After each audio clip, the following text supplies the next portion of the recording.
নেতাগিরি দেখায়, ছবি দেখায়, তেলবাজি মারায়, কিন্তু কোনো পজিটিভ কাজ করতে পারে না। পারে না কেন? ওই বিড়িখোরে ঠেকাতে পারে না, কারণ উনি অনেক আগে বিড়ি খাওয়া বাদ দিছে, উনি গাঁজা খায়। গাঁজাখোর কীভাবে বিড়িখোর ঠেকাবে? ও নিজে শেল্টার দেয়, গাঁজার শেল্টার দেয়, মাদকতার শেল্টার দেয়, নানান জায়গার থেকে বখরা খায়।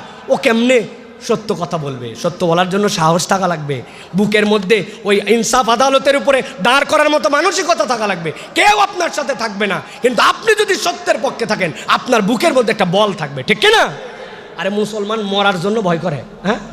মুসলমান জানে মরলেই নতুন জীবন, আর দুনিয়ার সবাই মরার জন্য ভয় করে, কারণ ও চিন্তা করে মরলেই সব শেষ, আর আমাদের মরলে শুরু।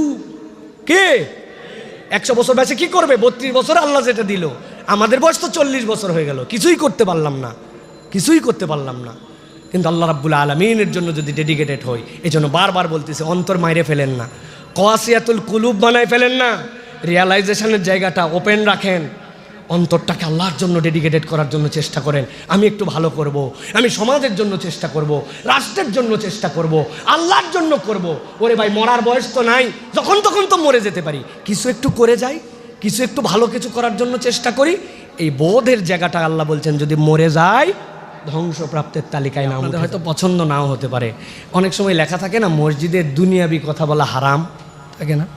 আমার কাছে একজন আসছে, উনার 3 বোন 1 ভাই, বাপ মরে গেছে, ব্যাংকে টাকা আছে 1 কোটি, মাঠে জমি আছে 10 বিঘা, এক্সাম্পল এরকম এক্সেট্রা এক্সেট্রা। হুজুর এখন আমাকে একটু দয়া করে আমাদের মিরাজ নামাটা একটুখানি কীভাবে বন্টন হবে একটু আমাকে ঠিক করে দেন। আমি বললাম একবার ঠাড়ায় থাপ্পড় দিয়ে শেষ করে বললো, ব্যাককল কোথাকার, দুনিয়ার জমি জমা টাকা পয়সা এগুলো মসজিদে হিসাব, চলো সিনেমা হলে যাব আমরা, শ্যামলির এখানে যে স্টার সিনেপ্লেক্স আছে এখানে বসে আমরা এগুলো হিসাব করবো। এগুলো যেহেতু দুনিয়ার আলাপ, তাই না? জমি জমা এগুলো দুনিয়ার আলাপ না, এগুলো মসজিদে হবে, এগুলো স্টার সিনেপ্লেক্সে যায় এগুলো আলোচনা হবে, তাই তো না? প্রিয় ভাইরা, আমরা এমন ব্যাককলের ব্যাককল যে কোনটা দিন কোনটা দুনিয়া এটাই বুঝি নাই। যেই কথা মসজিদে বলা হারাম ওই কথা সব জায়গায় বলা হারাম, ব্যাককল। আল্লাহ রাব্বুল আলামিন তার দিন দুনিয়া কেমনে চলবে, আল্লাহ রাব্বুল আলামিন সবগুলার বিধান দিয়েছেন।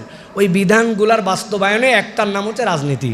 এখন আপনি দেশ কেমনে চলবে, সৎ মানুষ কেমনে শাসন করবে, কেমনে দেশ সুন্দর হবে, এই কথা ইমাম বলবে না তো কে বলবে? আপনি বলবেন? আপনি তো বলবেন না, ইমামের দায়িত্ব বলা। এখন যারা এরকম করে বলবে যে এই কথা বললে অমুক করা হবে তুমুক করা হবে, এটা ভয়ঙ্কর। তবে একটা পয়েন্ট আপনাকে মনে রাখতে হবে, কোনো দলীয় রাজনীতি লেজুর ভিত্তিতে আপনি দলীয় কথা এখান থেকে বলবেন, এটা আপনার জন্য শোভনীয় নয়। আপনি নিরেট ইসলামের কথা বলবেন, মৌলিক কথা বলবেন, ইসলামের রাজনীতির ব্যাকরণ আপনি বলে দিবেন, কিন্তু মঞ্চ ব্যবহার করে আপনি দলীয় নিরেট অমুক দলের কথা বলবেন, এটা কিন্তু শোভনীয় নয়। সুতরাং চেক অ্যান্ড ব্যালেন্স দুইটা মিলে আপনাকে চলতে হবে। আল্লাহ রাব্বুল আমিন আমাদেরকে বোঝার তৌফিক দান করুক। আর যে সকল আহাম্মুক লোক এইগুলো কথাবার্তা বলে, আল্লাহ এদেরকে হেদায়েত দান করুক। তবে জনগণ যথেষ্ট সচেতন, এই আহাম্মুকরা কিন্তু বাম হাতে থাপ্পড় খায় সাইজ হয়ে যাবে, এই থাপ্পড় গালে পড়া লাগবে না।